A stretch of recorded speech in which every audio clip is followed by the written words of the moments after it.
মানে মা দাদাৰ কি কথা মই নাজানো মা কোৱা না কি কথা নাজানো মই মা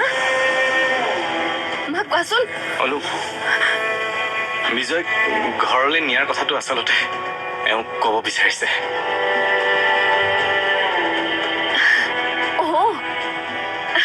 হয় নেকি দাদা গৈছেই মানে আগতে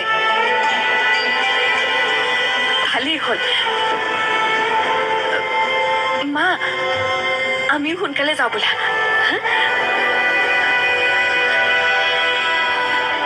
অংশুমান দা সোনকালে কৰা না ঘৰলৈ যাবলৈ মন গৈছে আৰু ফৰ্মেলিটিজবোৰ সোনকালে কৰা ব'লা না গৈছো গৈছো মোৰ আৰু হস্পিটেলত থাকিবলৈ একদম মন নাই ঘৰলৈ যাবলৈ মন গৈছে নিজৰ ঘৰলৈ য'ত দাদা আছে আৰু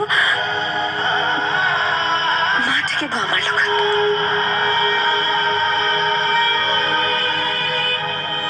ন মা আমি একেলগে বহুত ফূৰ্তি কৰিম হাঁহিম কথা পাতিম একেলগে খাবলৈ যাম আৰু ফুৰিবলৈ যাম হয়নে মা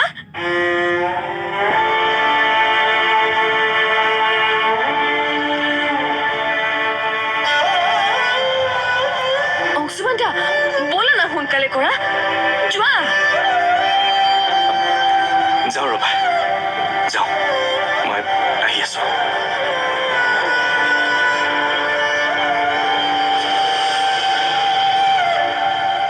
অলুক পিছৰ কথা মই কওঁ কেনেকৈ হে ভগৱান অলুক চম্ভালিবলৈ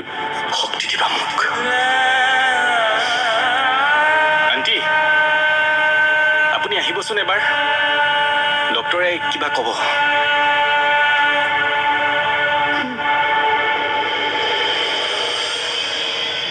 মা যোৱা না সোনকালে কৰা ঘৰলৈ যাওঁ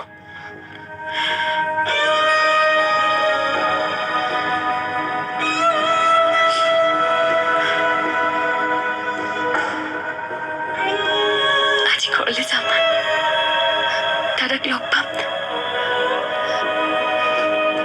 কিমান যে ভাল লাগিব মা দাদা আমি একেলগে থাকিম ভাবিয়ে ভাল লাগিছে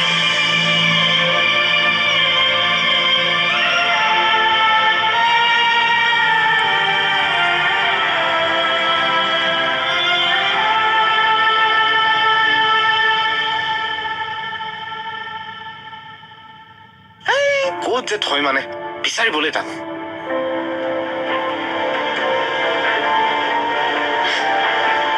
হে ভগৱান মানুহবোৰৰ স্বভাৱ যে এনেকৈ সলনি হৈ যাব পাৰে আজি দেখিলো কি হ'লনো প্ৰেম লীলা চলিছে আমাৰ ঘৰত গম পোৱা নাই সুন্দা যে বিয়া পাতি একেবাৰে সলনি হৈ গ'ল নীলা যোৱাৰ লগতে আত্মকেন্দ্ৰিকো হৈ গ'ল সি এনেকে কৈছ যে কি কৰিলে সুন্দাই ঘৰখনৰ বাকীবোৰ মানুহ ইমান দুখত আছে তাতে সুন্দা আৰু সেইজনী অকণমানো উপলব্ধি নাই বাই বেচেৰি মনটো মাৰিয়ে থাকে আজিকালি সিহঁতে সেইবোৰ দেখা নাই ইমান যে হাঁহি ধেমালি কৰি আছে ঘৰখনত সিহঁতক তেনেকৈ দেখি বায়ে বেয়া নাপাব নেকি তাতে ডাঙৰ দাও অনুস্মিতাৰ কাৰণে দুখত আছে সিহঁতে সেইবোৰ দেখা নাই নে কেনেকৈ ইমান হাঁহি ধেমালি কৰি থাকিব পাৰে হাজবেণ্ড ৱাইফে হাঁহি মাতি কথা পাতিবই তাতে বায়ে বেয়া পাব লগা বা দুখ পাব লগা কি আছে কিয় দুখ নাপাব দুয়ো এনেকে হাঁহি মাতি কথা পাতি থকা দেখিলে বাৰ বিজয়দাৰ কথা মনত নপৰিব নেকি হে ভগৱান তই যে কি মেণ্টেলিটিৰ মানুহ নহয় আচৰিত আচলতে বায়ে দুখ পাব বাবে তোৰ অশান্তি হোৱা নাই অশান্তি হৈছে তোৰ বৌয়ে হহা দেখি কাৰণ তই বৌক দেখিবই নোৱাৰ তই ইমান কিয় হিংসা কৰনো বৌয়ে দেখোন তোৰ একো অপকাৰেই কৰা নাই নাপায় দেই ইমান হিংসা কৰিয়ে হ'ব নাপায় মই তাই হিংসা কৰিম অঁ তাই মোৰ হিংসাৰো যোগ্য নহয় এই তই কিন্তু একেবাৰে টিভি চিৰিয়েলৰ নন্দেকবোৰৰ নিচিনা হৈছ দেই চাবি কিন্তু সাৱধান হবি বৌক উপলঙা কৰি থাকোঁতে কেতিয়াবা নিজেই উপলঙাৰ পাত্ৰী হবি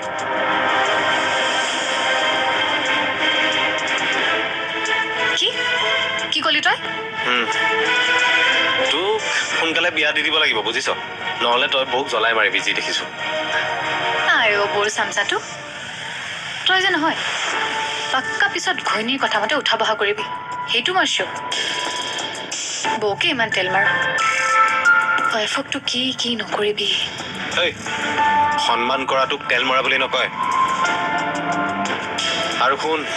মোক উঠা বহা কৰাব পৰা ছোৱালী জন্মই হোৱা নাই তই বৰ আনক কওঁ নহয় তোৰ লগতহে তেনেকুৱা হ'ব চাবি ইয়াতে কা কৰি থাক নহয় ঘৰত হাজবেণ্ডৰ আগত মাতেই নোলাব তোৰ ইয়াতে কা কৰি থাক নহয় ঘৰত হাজবেণ্ডৰ আগত মাতেই নোলাব তোৰ বেছি দেখুওৱা মানুহৰ সদায় উল্টাই হয় ৰত্ন তই কিন্তু বেছি বকি আছ ওলা মোৰ ৰুমৰ পৰা ক'ত লিখা আছেনো তোৰ ৰুম বুলি নাযাওঁ কি কৰিবি ৰত্ন যা বুলি কৈছো নে ওলা উঠ ওলা ওলা বুলি কৈছো নে তোক মই লাভ নাই পতি নোৱাৰ তোৰ এই অমিতাৰ দৰে ফুগুলা দেহটোত শক্তি নাই ৰত্ন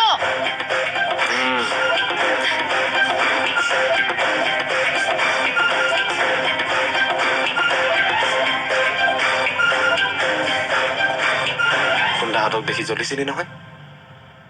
এতিয়া নিজে জ্বল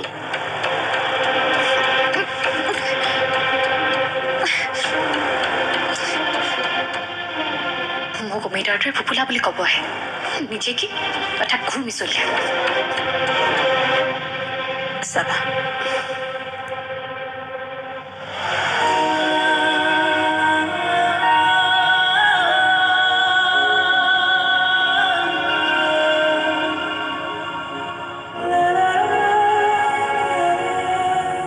এতিয়াহে শান্তি পাইছো ভয়ে খাইছিলো ইয়ালৈ আৰু উভতি নাহিম বুলি কিমান যে কষ্ট পাইছিলো সেইদিনা ঘৰ এৰি যাব কোৱাত মা থেংক ইউ আমাক ক্ষমা কৰি দিয়াৰ কাৰণে দাদাই গমেই পোৱা নাই চাগে মই অহা মই যাওঁ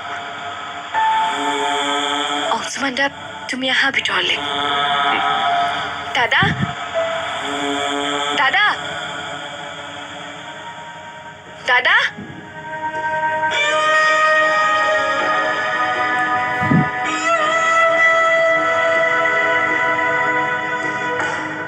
অনুক চম্ভালিব আপুনি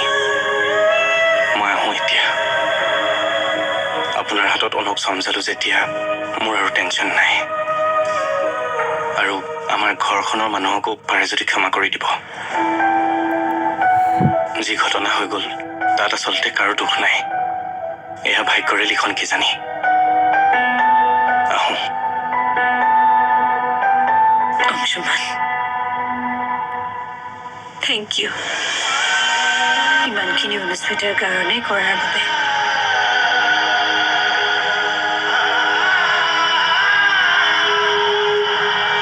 মা তোমালোকে তাতেই কথা পাতি থাকিলে যে নাহা কিয় দাদাৰ লগত বহি একেলগে কথা পাতিম অংশুমান দা তুমি ভিতৰত বহিবা দেই মই দাদাৰ ৰুমলৈ যাওঁ সি চাগে ৰুমতে আছে অনু মই আজি নবহো দিয়া পিছত আহিম বহিব নালাগে দাদাক মাত দি যাবা সি ভাল পাব আহা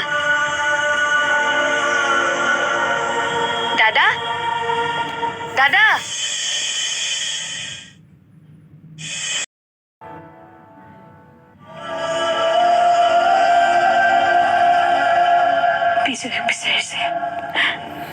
ক'ত পাব যোৱাজন জানো উভতি আহিব আণ্টি আপুনি অলপ ধৈৰ্য ধৰকচোন কাৰণ এতিয়া অনুকো আপুনি চম্ভালিব লাগিব তাই সঁচা কথাটো গম পালে কি ৰিয়েক্ট কৰে একমাত্ৰ ভগৱানেহে জানে দাদা দাদা দাদা দাদা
বাইদেউ এনেকৈ ঘৰত সোমাই থাকিলে মানসিক সমস্যাত ভুগিব বুলি ভয় লাগে ইমান চেষ্টা কৰিছো তাই মুখলৈ হাঁহি আনিবই পৰা নাই বাইদেউক আমি কামত ব্যস্ত কৰাবই লাগিব বাহিৰলৈ উলিয়াই নিব লাগিব ব্যস্ততাই মানুহক বহুত কথা পাহৰাই ৰাখে আৰু আমি বাৰ সন্মুখত সকলোৱে হাঁহিৰে উৎসাহেৰে চলিব লাগিব